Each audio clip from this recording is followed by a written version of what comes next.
mooy j'ai bien aimé Ndoye ministre Ibou Ndoye lu mu duggee affaire bi il faut savoir raison garder lu xew foofu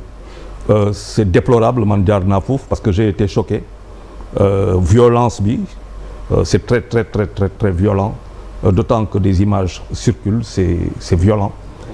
fu ñu ko defee mënuñu ko wane ci télé bi non buñ ko duñ ko wan ci télé bi il faut pas le faire parce que ça ne sert à rien mais c'est très violent parce que man dañ ma yee pour wax ma ko c'est très violent ma jaar foofu parce que c'est d'abord une voisine dëkkandoo la mameel fu mu dëkk fa laa dëkk fu muy liggéey tam soriwul fu ma dëkk maanaam boo yéegi ba si kaw rek soriwul fu ma dëkk mais suñu koñ boobu si wàllu agression wax dëgg yàlla dali nañ fa ak agression guddi dafa doon loo xamante ne criminose foofu vraiment c'est un lieu du manquer semaine boo xamante ne agressé wuñu ay jigéen et de manière extrêmement violente du tere aussi mu am ay cambriolage yoo xamante ne foofu les gens souffrent bu ñu demoon waroon def foofu lu mu tudd benn enquête ça veut dire ne serait-ce que pour xool lan moo fa xëy si entre 2023 ak tey les gens seraient très surpris kër yoo xamante ne visé dañ ko visiter si guddi gi am lu ñu fa sàcc wala ñu fa agressé te foofu rek lu tuuti la donc dafa doon loo xamante ne foog ñu seet ko ñu koy ci masawu bu baax a baax dina enquête bi war na dem parce que comme l'a dit ministre Ibou Ndoye bu fekkente ne agression la faw ko nag ñu taxaw ñu posé wu ay questions si suñuy boy nos agresseurs pourquoi agressent-ils sauvagement lan moo indi loolu maanaam cette sauvagerie là cette violence boo xamante ne pour rien ñu jam la keroog fii nga fi woon ay images keroog rek ça fait une semaine jour pour jour la nga fi woon ay images koo xamante ne mu ngi toog di dox ay 5-6 gars ñëw wër ko ñoo koo si gis defoo 60 kilos koo si gis si ñoom defoo 60 kilos koo si dóor mu nga ko rey ñu agressé ko jël ay mbiram mu am koo xamante ne daf ma woo nekk si VDN 3 à 12 heures ñu sandi pneu si mbedd bi di sandi pneu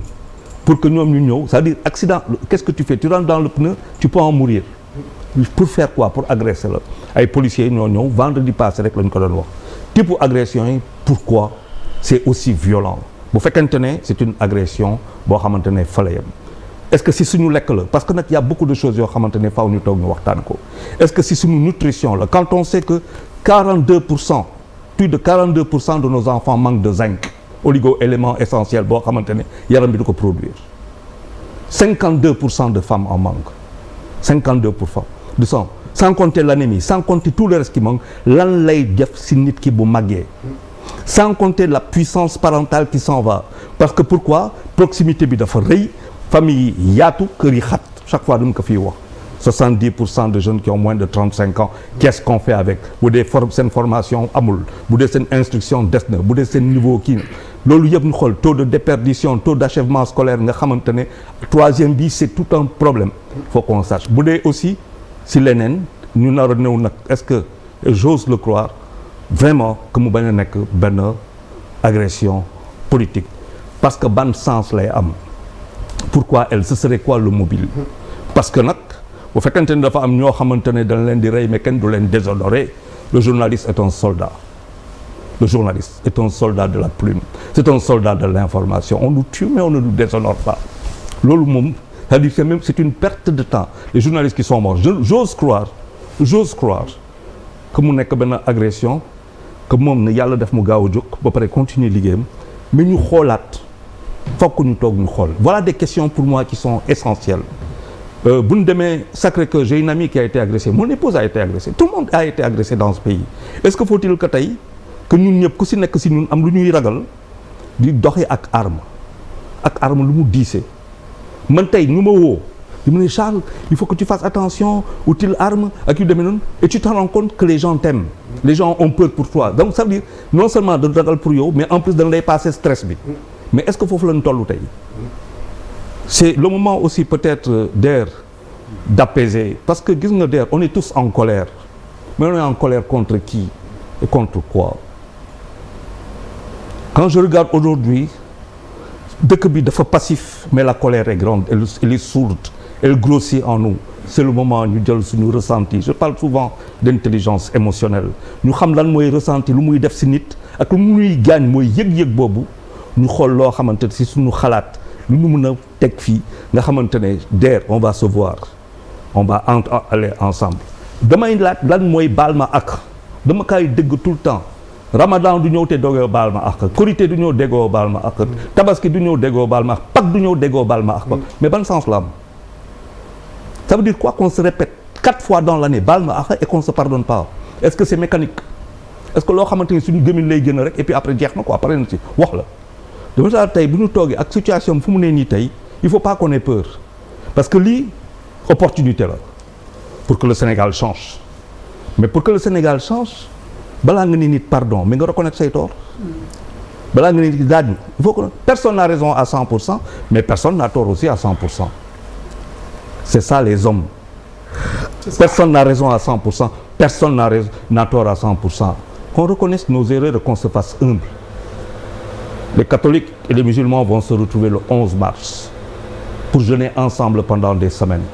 c'est un moment économique très fort mais ça voudrait dire quoi qu'est-ce qu'on en aura appris dama ne woon qu'on avait 2 rendez-vous cette année le premier il était sentiment émotion mu doon la Coupe d'Afrique mu ne nañ def lépp parce que lu mu fay jóge lu mu fay jëlee lan lay impacter si suñu jour de tous les jours bu fekkente ne notre rendez-vous de la raison on le rate je l'ai dit ici à plusieurs reprises oui ou non donc tu te demandes après dans ce pays dans lequel nous sommes est-ce qu'on réfléchit maintenant les gens disent que le président il a libéré des gens c'est pour cela qu'il y a des agressions mais c'est lourd de sens mais bu ñuy wax terroriste d'ailleurs je suis désolé quand les gens parlent de terrorisme ils faisons attention il ne faut pas donner un nom à ce qui ne l'est pas parce que le terroriste il a un objectif il a un territoire il a des mécanismes il a des actions il a tout ça on s'est embarqué on s'est laissé aller dans des choses et ça nous donne quoi aujourd'hui donc moi j'ose espérer que ce n'est qu'une agression d'autres qu'elles s'en tirent très bien mais par contre il faut qu'on analyse pourquoi on est devenu si agressif pourquoi de jeunes Sénégalais sont tués à l'étranger en Allemagne en Italie au Brésil pourquoi si on faisait des enquêtes vous serez très surpris il y a un nouveau type de violence dans ce pays-là qui ne se comprend pourquoi brûle-t-on des universités pourquoi brûle-t-on des écoles le savoir abstraction on va brûler l'abstrait mais pourquoi qu'est-ce qui nous arrive professeur c'est pour qu'on brûle les écoles et les universités qu'est-ce qui nous arrive mais grève ñun jaar nañ si dañ yàq suñu université suñu école qu'est-ce qui arrive à notre société est-ce que si lekk bi la est-ce que si xam-xam bi la est-ce que si transmission bi la est-ce que c'est une faillite du projet familial est-ce que c'est une faillite du projet sociétal est-ce que c'est une faillite des politiques est-ce que c'est une faillite de nous les hommes qui faisons des enfants et qui n'assumons pas un certain nombre de choses vis-à-vis d'eux si on n'affronte pas ces questions j'ai dit ici qu'on finira par faire ce que des pays ont fait 40 ans avant nous on n'en est pas loin tey boo waxee